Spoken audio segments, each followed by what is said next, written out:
Hello and welcome to the PAPIEnglish Podcast, episode 6. Episode 6 already. My name is Sam and I am your English teacher. And today in the podcast, we are going to look at some specific vocabulary around coronavirus. In fact, the name of this podcast episode is Coronavirus, an English Vocabulary Masterclass. So we're going to look at some important key vocabulary that you need to use if you want to talk about coronavirus with your friends, with your family, with your barman, with your hairdresser, whoever you need to speak to. It's something that we're all talking about all the time, and you need to be able to communicate well in English about coronavirus, in my opinion. So I think this episode is going to be really useful for you, and we're going to do some new features. In this episode, there's going to be a part where I talk a little bit about my own life, a little bit about my own experience, and also I'm going to try and call a friend or family member later on in the episode to try and give you some, let's say, example sentences and some other insights to do with the vocabulary we're talking about, which in this episode is all about coronavirus. So why are we talking about coronavirus in this episode of the podcast? Well, with this podcast, I want to develop it a little bit. And I want to talk about more to do with current affairs. So current affairs are kind of like hot topics in the news that everyone's talking about. Okay? Because that's what you need to know when you're speaking English. And current affairs obviously has some subject-specific vocabulary that you probably won't have learnt in the normal English classroom or by looking at normal English books. How do we learn this subject-specific vocabulary? Well, we can learn it by reading the newspaper, watching the news, but also, I thought, this podcast could be really useful to help you with this. So this is what I'm going to try and do in this episode. Now, in this podcast as well, obviously I'm trying to get it better and better, and I'm getting your feedback and your opinions about the podcast, and I've noticed that a lot of people want to learn more about me. I'm quite a private person, naturally. I don't like to tell so much about my life in my videos or in my podcasts. I'm quite reserved, I'm quite shy, even though I'm on camera. I don't like to say about what I'm doing or about family members or friends. I don't like to share too much. But I am going to try and do it more because I think it can help you a lot and make things a lot more interesting. And I think as a personality on YouTube, on podcasting, on Instagram, social media, I need to show a little bit more of myself. So I've started this new section of the podcast, which is called Papi's Point of View. Papi's Point of View, PPV, the PPV, I don't know. Maybe I could get a jingle here. If anybody's really good at jingles, try and make a jingle. It's like Papi's Point of View, and we can go into this section of the podcast. I don't know what you think about that, but if you can make a jingle, send it to me. I'll definitely use it in the podcast. That would be really helpful. So Papi's Point of View, I'm going to tell you a little bit about my story, my experience, let's say, with the whole coronavirus situation. So to begin, I'm living in Italy, in the north of Italy, and obviously, Italy was one of the first countries outside of China who suffered from coronavirus, in which an epidemic happened with coronavirus. Epidemic is one of the words we're going to look at later in the podcast. What's the difference between epidemic and pandemic? So you can look forward to that. So when coronavirus first came, I didn't really think that much about it. I didn't think it was that serious when I first saw it in the news. It was only really talking about in the news in Italy, but when I spoke to people back in the UK, in England, they didn't really know anything about coronavirus apart from China. But the cases were rising in Italy, and then suddenly schools closed. And at the time I was teaching at a school, a private school, to help people learn English. So this school only teaches English, and it's kind of classes in the afternoon and evening. And the school, the public school, the normal school that children go to, it closed, and my school decided to close. So what were we doing? We weren't teaching. We had the day off. Me and my friends, we went to the bar and we had a chat about coronavirus, but we didn't think it was that serious. We expected that the school would open again the next week, which obviously didn't happen.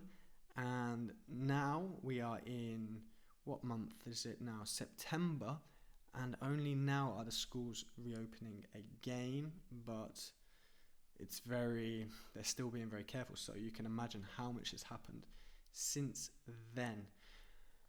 And then the cases of coronavirus increased and increased in Italy and spread from region to region, and we went into a lockdown. So first it was a regional lockdown, a lockdown of Lombardy, which is the region where Milan is. But then the next day, basically the whole country went into lockdown. Now, at the time, I was living in my apartment, but my flatmates went home to their parents. So they escaped this city and went to live with their parents elsewhere in Italy. And the same happened with my girlfriend. Her flatmates left. So we decided to live together for the first time in our lives during the quarantine. So I went to stay at her house, mainly because her house has a big balcony and my house has no outside space. So if I stayed at my house, I would have been inside the whole time, which would have been a nightmare. So I went there, and then what happened was that we started teaching English lessons, online. We started off with Skype, which was quite difficult, and then I started teaching English classes on Zoom. Now, to be honest with you, I'm not a fan of teaching Skype lessons and Zoom lessons. I get a lot of requests through PAPIEnglish, through Instagram especially, about doing online lessons. I prefer to teach in person. I like teaching groups of people. I like a group dynamic. I find it much more fun than teaching somebody on Zoom or Skype, which is just, I don't know. I work on the screen all day. I create content all day, and then if I'm going to teach a lesson, I don't want to look at a screen. I want to take that time to look at a real person. So this is something I really struggled with, especially because during the lockdown, during the quarantine, we had to stay at home, and that meant that I had a lot of work to do with social media, especially with another company, Black Cat, that I work for, to make content. This was a great time to make content because everybody was home on social media. So I had a lot of work. I was working all day until 3 o'clock, working on social media, and then from 3 o'clock until 8 o'clock at the latest, I was teaching lessons on Zoom. So I was looking at a screen all day. But it was fine. I was very focused. I was very focused on my work. I was very happy that I had some distraction from everything that was happening in the world. And so yeah, I was very happy to be very busy with work, but obviously looking at a screen all of the time was difficult. And probably by July, I was fed up. Fed up means you've had enough of something. I didn't want to do it anymore. So, but then the class is finished, and I've actually stopped teaching at the moment. I'm just focusing on content creation. So I've had a little nice summer where the lockdown finished in Italy. We were allowed to travel. We have to take some precautions. We have to wear masks indoors, in busy places. Places where we cannot guarantee that there will be a meter distance between people, we should wear a mask. But I've had a little travel, a little downtime. So downtime means time to relax, time away from working. And that's been my experience basically with coronavirus. I'd love to hear some of your stories as well. So if you send me an email, or if you're watching this on YouTube, you can write in the comments about your experiences about coronavirus, and I'll have a read through some of your emails and messages. and I'd like to know how yours went as well. Did you have a similar experience? But now going into the main course of this podcast about coronavirus, I want to look at some key vocabulary that you will need in conversation, and some vocabulary that can be a bit confusing because there are some similar words, but actually they have a different meaning. And even maybe native speakers of English don't understand the difference between the two words. Now, the first word I want to teach you is an outbreak. An outbreak is a noun, and it means a sudden occurrence of something unwelcome, such as war or a disease. So something unwelcome, something that we don't want. For example, a virus. A virus is something that we don't want. So if a virus spreads suddenly, very fast, in a short time, I mean by suddenly, very fast in a short time, we call this an outbreak. Out, going outwards, and it's breaking. It's very quick, it's very fast. An outbreak. So we had an outbreak of coronavirus in, let's say, March in Italy. We had an outbreak. This is the noun, but we also have the verb, a phrasal verb, to break out. To break out, I'll also read the definition of war, fighting, or similarly of undesirable things, start suddenly.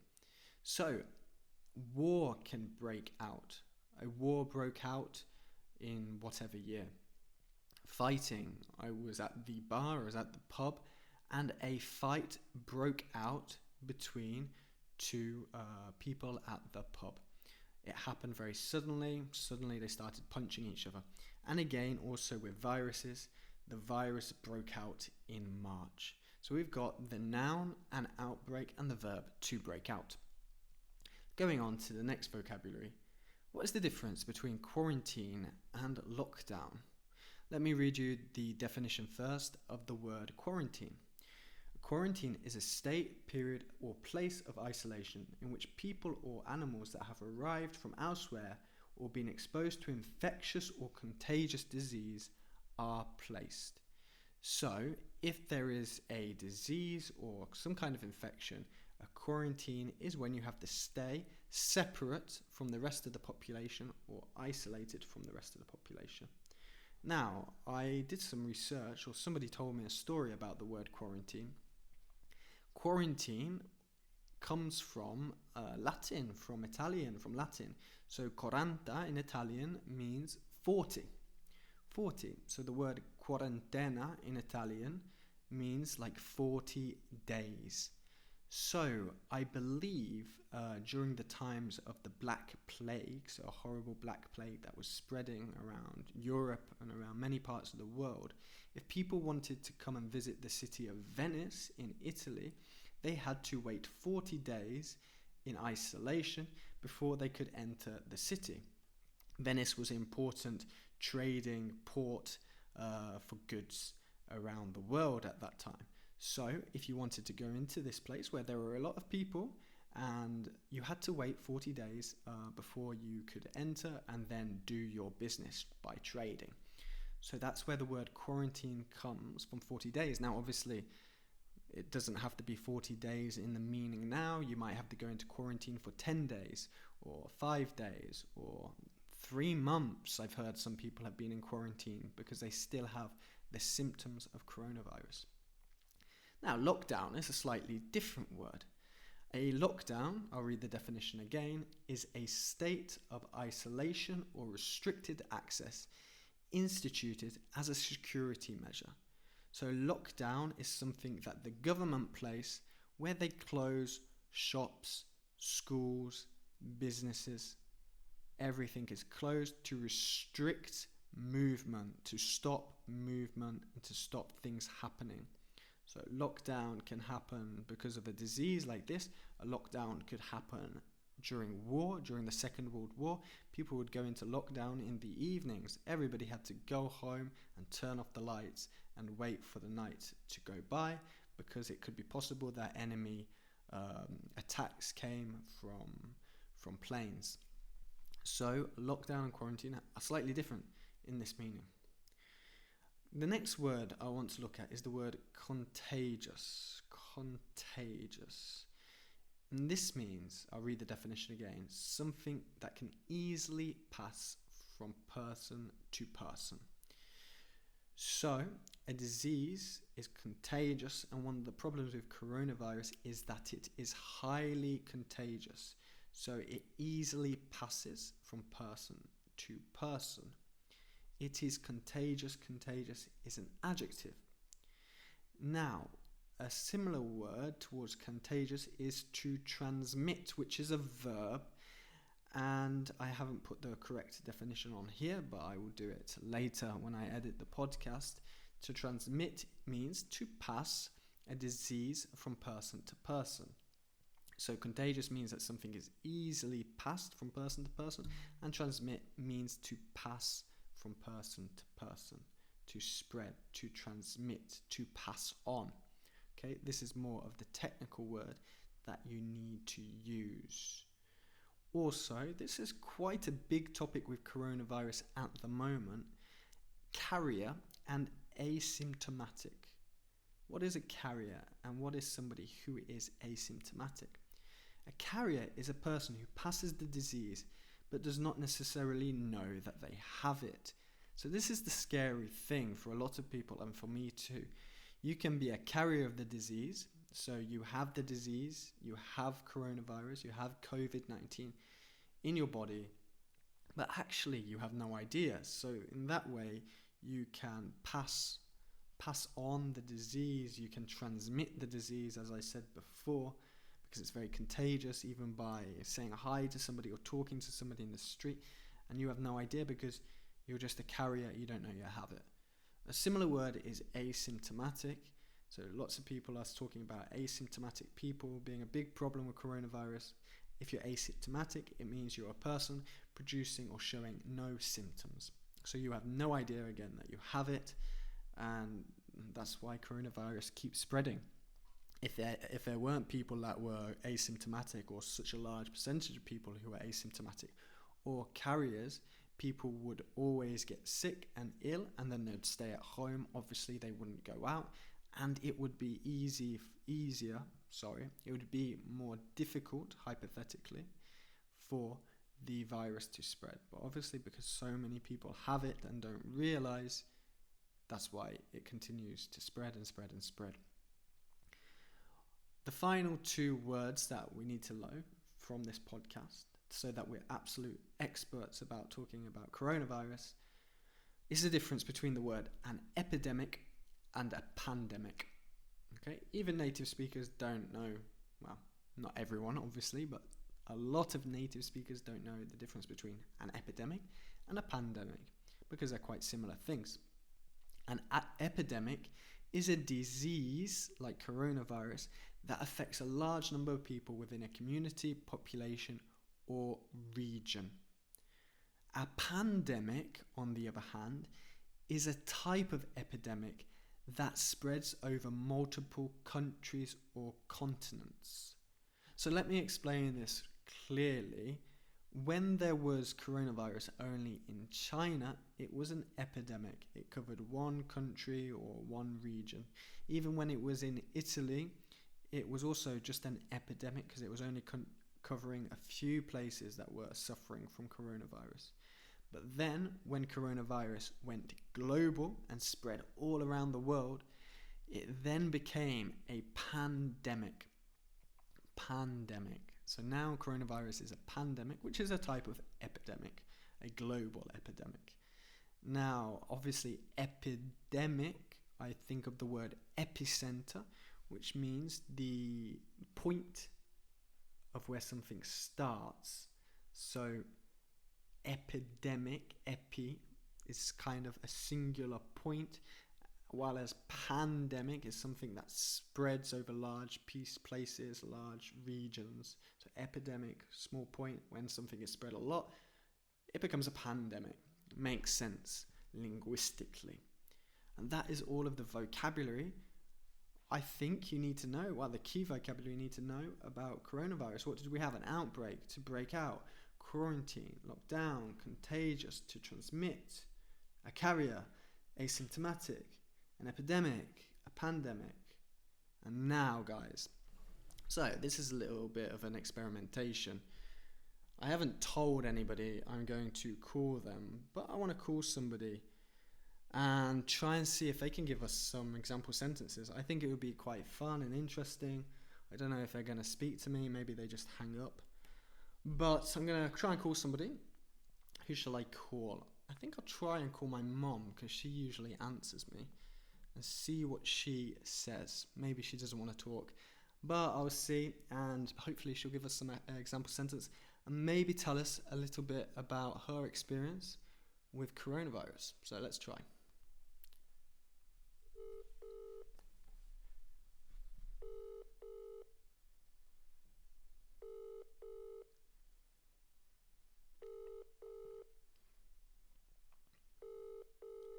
No answer. She's definitely not going to answer me.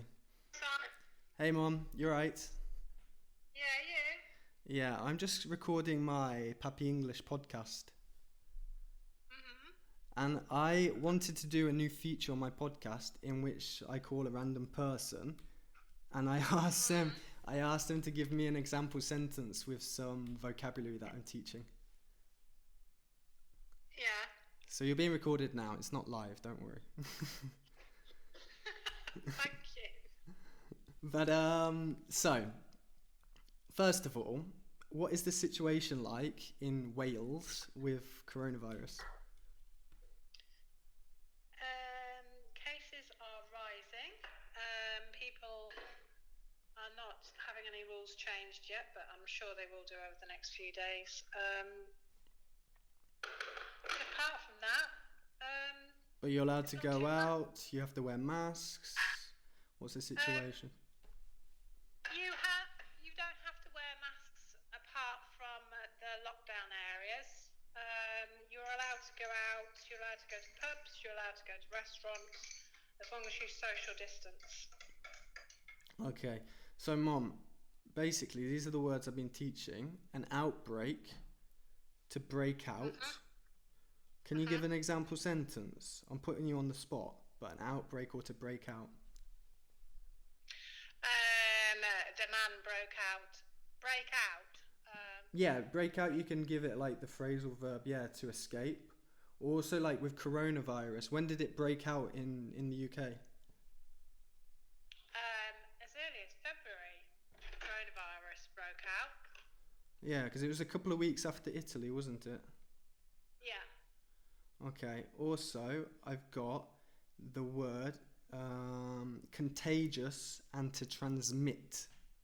So contagious, something that can easily pass from person to person, to transmit a state of isolation or restricted access to something.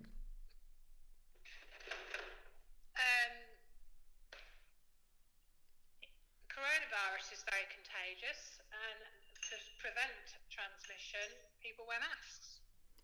Great. That is very good. Do you know, Mom, the difference between an epidemic and a pandemic? Pandemic is when it goes above a certain amount of numbers and it goes worldwide. Very good. Very good. All right. Thanks, Mom. I'll speak to you later. All right. Bye-bye. Bye. Okay, I think that went well. This is the first time I've done it. My mom's probably going to tell me off now for putting her on the spot, but I think it was good. So yeah, that's everything for today's podcast. Let me know if you like the new features. Do you like it when I talk a little bit about myself? Do you like it when I call somebody? I can also call some possible friends, other family members, other English teachers that I know. But yeah, I think it's just nice to give it another element. If you've enjoyed this podcast, make sure you share it. I think that's something I need. Like, I want more people to get involved. I want more people to learn about it so that we can build a bigger and bigger community. So share the podcast. If you're on YouTube, you can also leave a comment. Tell me some example sentences with the words that you've learned or your own experience with coronavirus. If you're listening on Spotify, fantastic. Share it with your friends. And I'm looking forward to the next episode. I hope you've enjoyed it. I hope you found it helpful. And I'll speak to you in the next Papi English podcast.